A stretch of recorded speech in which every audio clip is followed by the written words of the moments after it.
Shalom semuanya. Kita baru saja meninggalkan tahun 2023 dan masuk tahun yang baru, tahun 2024. Ratapan 3 ayat 21 sampai dengan 26 berkata demikian. Tetapi inilah yang kuperhatikan, sebab itu aku berharap. Tak berkesudahan kasih setia Tuhan, tak habis-habisnya rahmat-Nya. Selalu baru tiap pagi, besar kesetiaanmu. Tuhanlah bagianku, kata jiwaku. Oleh sebab itu aku berharap kepadanya. Tuhan itu baik bagi orang yang berharap kepadanya. Bagi jiwa yang mencari Dia. Baiklah menanti dengan diam pertolongan Tuhan. Judul perikop dari ayat yang kita baca adalah penghiburan dalam penderitaan. Setiap kita di tahun 2023 pasti mengalami dengan apa yang disebutkan sebagai penderitaan. Mungkin ada yang sampai putus asa atau putus pengharapan. Tetapi memasuki tahun 2024, kita harus mengubah paradigma dengan tuntunan Tuhan ini. Dalam ayat yang kita baca tadi, kita mendapatkan pelajaran yaitu pada waktu kita mengalami penderitaan, setelah kita memperhatikan apa yang Tuhan perbuat dalam hidup ini, maka kita akan mendapatkan pengertian sebagai berikut. Tak berkesudahan kasih setia Tuhan, tak habis-habisnya rahmat-Nya, selalu baru tiap pagi, besar kesetiaan Tuhan. Kita sebagai orang yang percaya harus yakin bahwa Tuhan ada di dalam kita. Roh Kudus ada di dalam hati kita. Sebab itu kita harus mengambil keputusan memasuki tahun 2024 untuk hanya berharap kepada Tuhan, tidak kepada yang lain-lain. Tuhan itu baik bagi orang yang berharap kepadanya, bagi orang yang mencari Dia. Dalam menantikan pertolongan Tuhan, kita harus menanti dengan diam, dengan sabar, sampai Tuhan menolong kita. Mazmur 119 ayat 50 berkata, inilah penghiburanku dalam sengsaraku, bahwa janji-Mu memberi aku hidup. Haleluya! Kasih Tuhan tak berkesudahan, tak habis-habisnya rahmat-Nya, selalu baru setiap pagi, baru setiap pagi, besar setiamu Tuhan, besar setiamu, besar setiamu Tuhan, besar setiamu. Mari kita katakan bersama-sama, Tuhan, saya percaya kasih setiamu selalu baru tiap pagi, selalu baru tiap minggu, selalu baru tiap bulan, selalu baru tiap tahun. Karena itu saya percaya tahun 2024 akan lebih baik dibandingkan tahun 2023. Amin. Apa yang terjadi kalau kita berharap kepadanya? Yang pertama, sesuai dengan Yesaya 40 ayat 30 dan 31, maka orang yang berharap kepada Tuhan akan mendapatkan kekuatan baru yang akan melebihi kekuatan orang-orang muda. Mereka seumpama Raja Wali yang terbang dengan kekuatan sayapnya. Mereka berlari dan tidak menjadi lesu. Mereka berjalan dan tidak menjadi lelah. Haleluya! Orang yang berharap Tuhan dibaharui kuatnya, terbang naik dengan sayap Raja Wali. Berlari tiada penat, berjalan tiada lelah. Ajarku harap Kau Tuhan.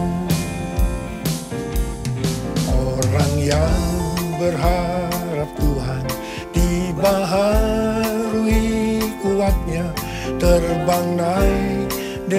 saya Raja Wali, menari tiada penat, berjalan tiada lelah, ajarku harapkan Tuhan.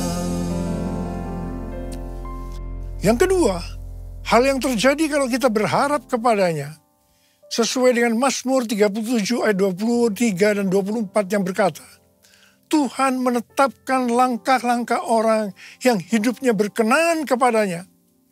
Apabila ia jatuh, tidaklah sampai tergeletak, sebab Tuhan menopang tangannya.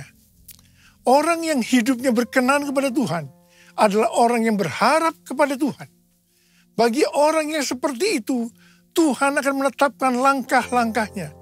Dan apabila ia jatuh, tidaklah sampai tergeletak, sebab Tuhan menopang tangannya. Perlu dicatat, sebagai orang-orang yang berkenan kepada Tuhan, kita bisa jatuh ke dalam berbagai macam kegagalan dan masalah. Tetapi Alkitab berkata, kita bisa jatuh, tetapi tidak sampai tergeletak.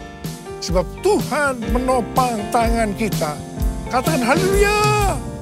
Tuhan menetapkan langkah-langkah orang yang hidupnya berkenan kepadanya. Apabila ia jatuh, tak sampai tergeletak, sebab Tuhan menopang tangannya. Tangannya, tangannya, oh tangannya, tangannya, sebab Tuhan menopang tangannya. Apabila ia jatuh, tak sampai tergeletak, sebab Tuhan menopang tangannya.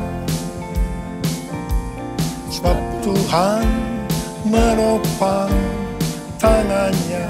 Tanganku. Sebab Tuhan menopang tanganku. Sekali lagi. Sebab Tuhan menopang tanganku.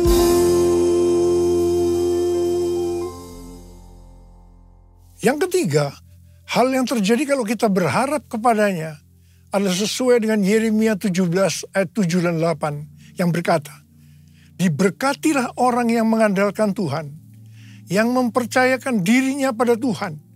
Ia akan seperti pohon yang ditanam di tepi air, yang merambatkan akar-akarnya ke tepi sungai dan tidak takut akan datangnya panas terik, yang daunnya tetap hijau, yang tidak khawatir dalam tahun kering, dan yang tidak berhenti menghasilkan buah. Haleluya. Yang keempat, hal yang terjadi kalau kita berharap kepadanya, sesuai dengan Mazmur 32 ayat 8 dan Mazmur 33 ayat 18, bahwa mata Tuhan tertuju kepada mereka yang takut akan Dia, kepada mereka yang berharap akan kasih setianya. Tuhan akan mengajar, menasehati, dan menunjukkan jalan yang harus kita tempuh. Tuntunan Tuhan ini akan kita mengerti hanya kalau mata kita tertuju kepada Dia.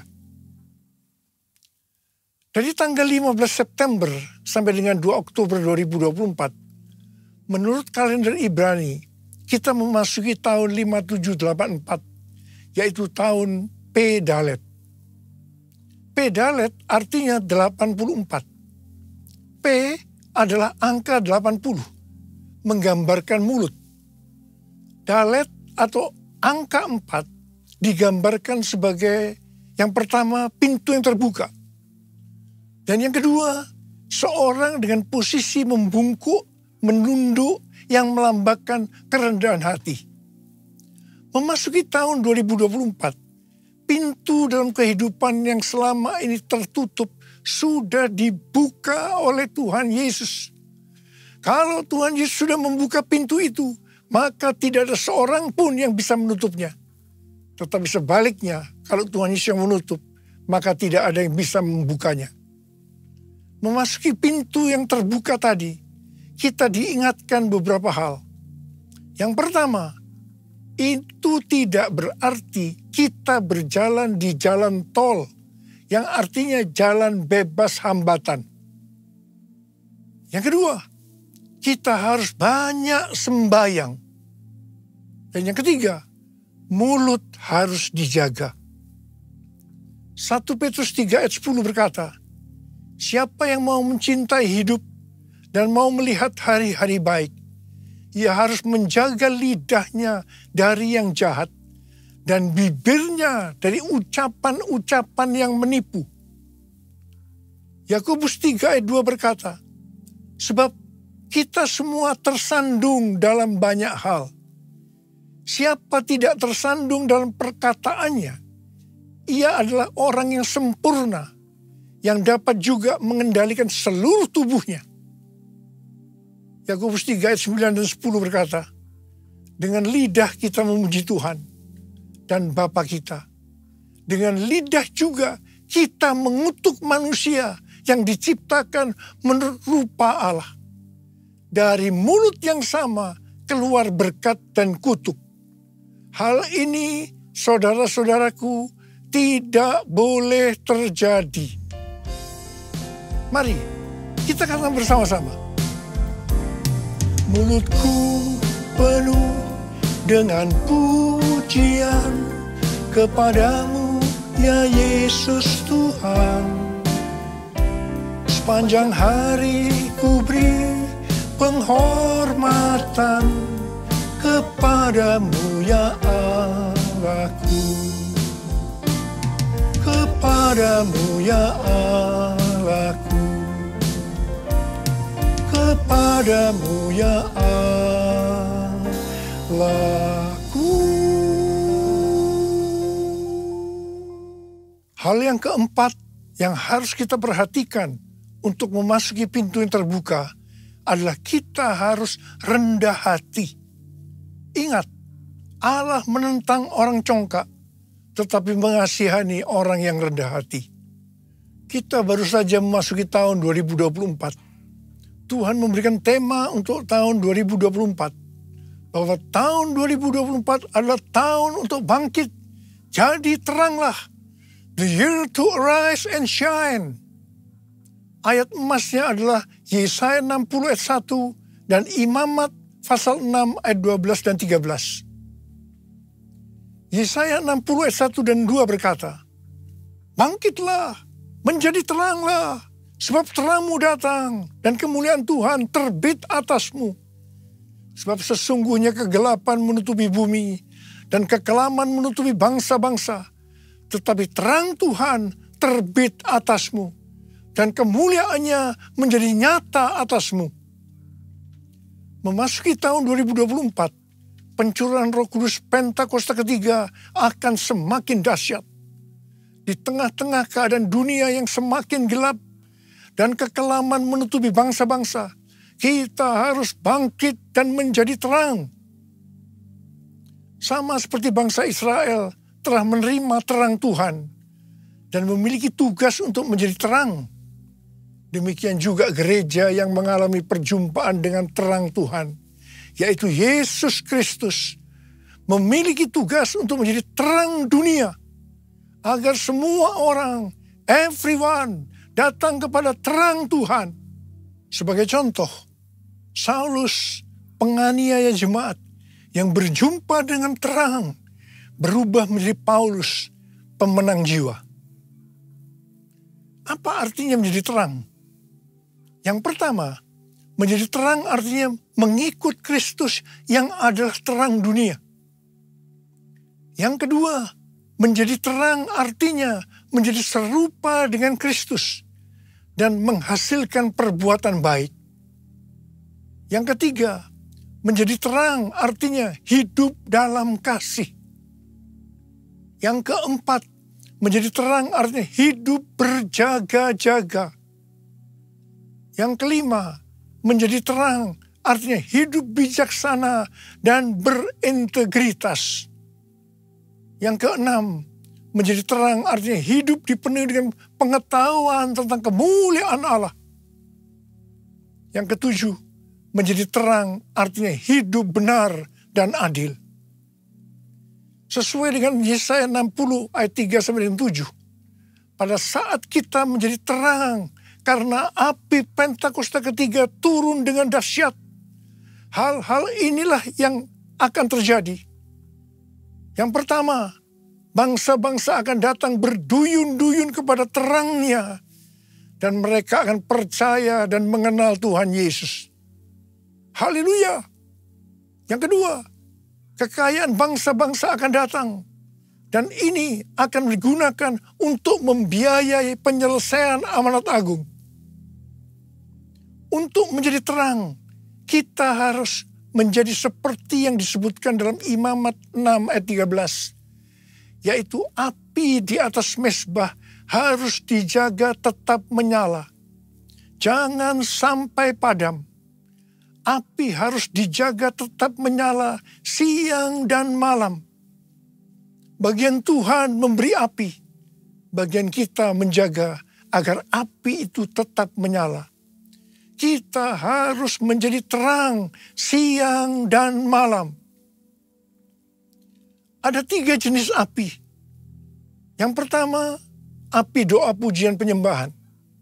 Api harus tetap menyala siang dan malam. Ini melambangkan penyembahan di Pondok Daud. Ini sebenarnya menggambarkan pola penyembahan di sorga.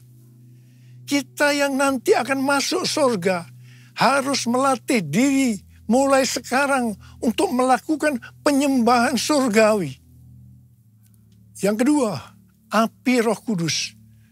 Dalam 1 Tesalonika 5 ayat 19. Janganlah padamkan roh. Api Roh Kudus sangat kita butuhkan supaya roh kita terus menyala-nyala untuk melayani Tuhan dan melakukan kehendaknya. Janganlah kerajinanmu kendor. Biarlah rohmu menyala-nyala dan layanilah Tuhan. Haleluya. Yang ketiga, api kasih. Kasih antara mempelai laki-laki dan perempuan dalam Kidung Agung 8 ayat 6 dan 7 digambarkan seperti api. Bahkan seperti nyala api Tuhan. Api kasih kepada Tuhan harus dijaga agar selalu dalam kondisi mengalami api kasih mula-mula. Visi tahun 2024 merupakan kelanjutan dari visi tahun 2023. Tema tahun 2023, bangkit, jadilah pemenang. Ini lebih banyak bersifat ke dalam oleh karena kemenangan bersifat personal. Tema tahun 2024, bangkit, jadi teranglah. Ini lebih bersifat keluar. Karena menjadi terang itu kepada banyak orang di luar dari orang itu sendiri. Ini tidak mungkin terjadi sebelum kita mendapatkan kemenangan secara personal. Bangkitlah, terangmu sudah datang. Bangkitlah, terangmu sudah datang. Kemuliaan Tuhan telah terbit. Kemuliaan Tuhan telah datang. Kemuliaan Tuhan telah terbit atasmu. Bangkitlah, terangmu sudah datang. Bangkitlah, terangmu sudah datang. Kemuliaan Tuhan telah terbit. Kemuliaan Tuhan telah datang. Kemuliaan Tuhan telah terbit atasmu. Atasmu. Atasmu. Pastor D adalah seorang nabi yang selalu mendoakan saya sudah lebih dari 3 tahun. Dia mendapatkan nubuatan pada waktu Rosh Hashanah, yaitu 15 September 2023. Dan ini berlaku untuk akhir tahun 2023 sampai tahun 2024. Yang pertama dikatakan, tahun ini adalah tahun tiba-tiba, suddenly. Yang kedua, baptisan api atau pemurnian gerejanya dan turunnya kemuliaan Tuhan akan datang secara tiba-tiba. Yang ketiga, penuaian jiwa akan datang secara cepat. Mereka berbondong-bondong masuk ke dalam kerajaan Allah. Mereka datang dari berbagai lapisan masyarakat, orang tua dan anak-anak muda dari berbagai macam latar belakang. Yang keempat, anak-anak muda menjadi sangat lapar dan penuh gairah untuk Tuhan. Mereka perlu dilatih untuk penyembahan, worship. Mereka akan melihat tanda dan mujizat yang dinyatakan di depan mata mereka. Yang kelima, ini adalah tahun pintu terbuka. Dan melalui pintu itu akan ditemukan tujuan atau destiny ilahi. Yang keenam, ini adalah tahun di mana dunia akan benar-benar mulai melihat dan memiliki pengetahuan tentang kemuliaan Tuhan yang akan melingkupi bumi seperti air menutupi dasar laut. Demikianlah kemuliaan Tuhan datang. Yang ketujuh, Pentakosta ketiga akan dinyatakan seperti belum pernah dilihat atau disaksikan sebelumnya. Karena itu akan terjadi di rumah-rumah melalui penyembahan, sehingga kesembuhan, mujizat-mujizat, dan pencurahan Roh Kudus yang akan menarik jutaan orang ke dalam kerajaan Allah terjadi. Sama seperti para penyembah selalu dipanggil untuk memimpin jalan dalam pertempuran, demikian pula para penyembah akan mempersiapkan jalan bagi Tuhan. Hamba-hamba Tuhan, kenabian dan kerasulan akan bekerja bersama-sama dengan Kristus sebagai batu penjuru. Para nabi akan menubuatkan tentang kedatangan Tuhan. Dan rasul-rasul penyembahan akan mempersiapkan rumah-rumah. Dan kemuliaan Tuhan akan memenuhi tempat ibadah umat, rumah-rumah. Yang kedelapan, goncangan secara natural dan spiritual akan terjadi. Yang kesembilan, akan terjadi peningkatan gempa, letusan gunung berapi, tanda-tanda di langit. Yang kesepuluh, waspadai dan banyak berdoa untuk aktivitas air yang tidak biasa. Banjir, perubahan warna, ini tidak pernah terjadi sebelumnya, baik lokal maupun global. Kunci untuk menghadapi tahun tiba-tiba ini adalah ketaatan radikal terhadap suara Tuhan. Seperti pada zaman Nuh, demikian pula akan terjadi pada saat kedatangan anak manusia. Nuh berjalan bersama Allah, maka kita juga harus melakukannya. Ada berapa banyak di antara saudara yang akan berkata, tahun 2024 saya akan berjanji untuk taat secara radikal terhadap suara Tuhan. Angkat tangan saudara. Mari kita katakan bersama-sama. Bagi Allah selama-lamanya. Bagi Allah selama-lamanya. Bagi Allah selama-lamanya. Amin. Bagi Allah. Bagi Allah selama-lamanya. Bagi Allah selama-lamanya. Bagi Allah selama-lamanya. Amin.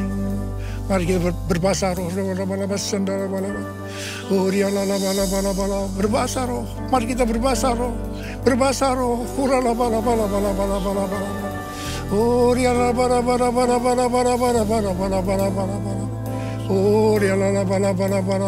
Tuhan, curahkan pengurapan-Mu buat kami semua Tuhan. Memasuki tahun yang baru, tahun 2024. Curahkan pengurapan-Mu buat kami semua. Terima pengurapan Tuhan. Terima pengurapan Tuhan. Terima kasih. Terima kasih. Dalam nama Yesus. Amin.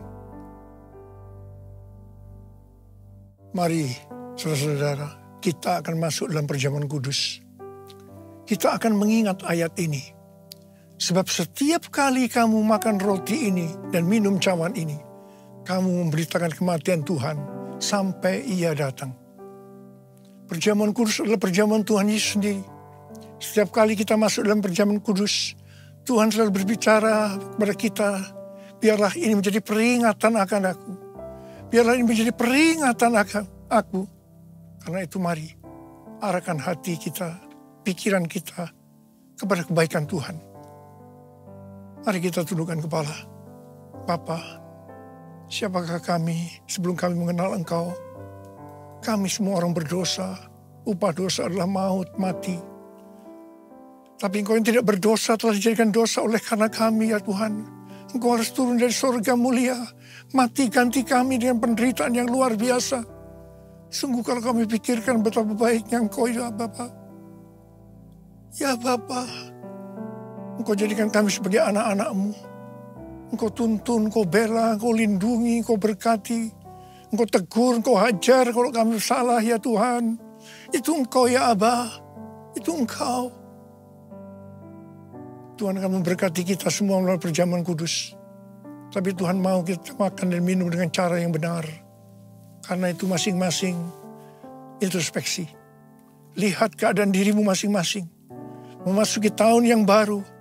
Kalau ada sesuatu yang Tuhan ingatkan, dosa yang Tuhan ingatkan, kita harus selesaikan. Langsung minta ampun. Langsung minta ampun. Supaya diberkati. Supaya diberkati sepanjang tahun 2024.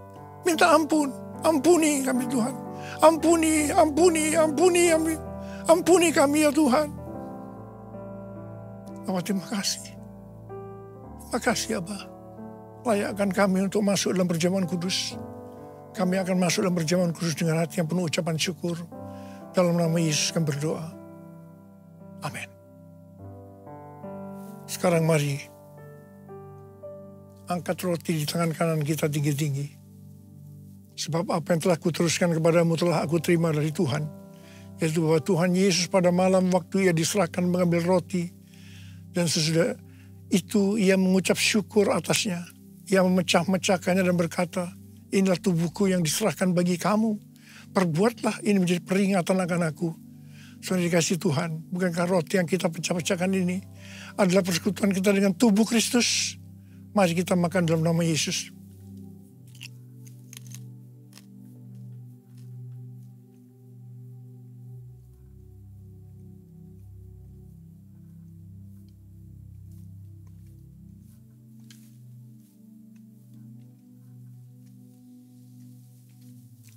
Sekarang angkat cawan di tangan kanan kita tinggi-tinggi. Demikian juga yang mengambil cawan sudah makan lalu berkata, cawan ini adalah perjanjian baru yang dimeteraikan oleh darahku. Perbuatlah ini. Setiap kali kamu meminumnya menjadi peringatan akan aku. Saudara dikasih Tuhan, bukankah cawan pengucapan syukur? Yang atasnya kita ucapkan syukur adalah persekutuan kita dengan darah Yesus. Mari kita minum dalam nama Yesus.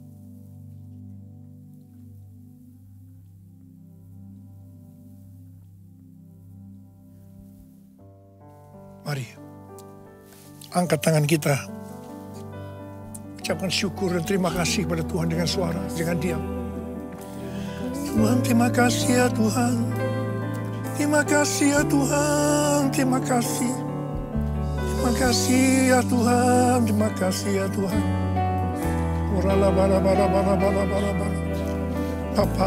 Bapa, terima kasih. Memasuki tahun 2024, tahun yang baru Tuhan. Engkau menyembuhkan yang sakit. Engkau menyembuhkan yang sakit, membebaskan yang terikat, menghibur yang susah, menguatkan yang lemah, memberikan pengharapan-pengharapan yang baru bagi yang datang dengan putus pengharapan. Makasih Tuhan. Sembuh dalam nama Yesus. Sembuh dalam nama Yesus. Sembuh dalam nama Yesus. Makasih. Makasih. Terima kasih Yesusku.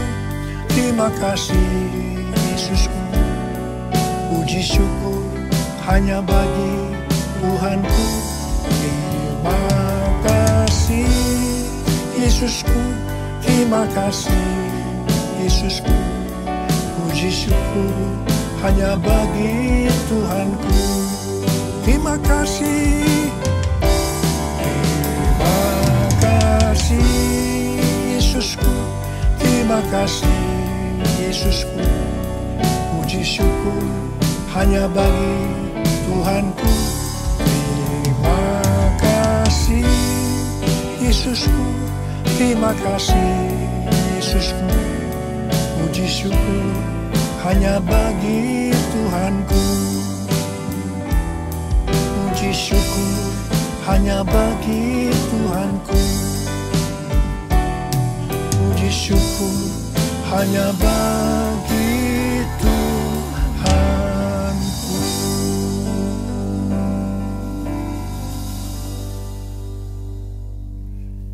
Saudara-saudara yang dikasihi Tuhan, saya akan mengucapkan selamat tahun baru 2024.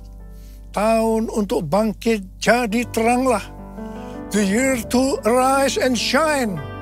Tuhan Yesus memberkati saudara semua berlimpah, limpah, limpah. Amin.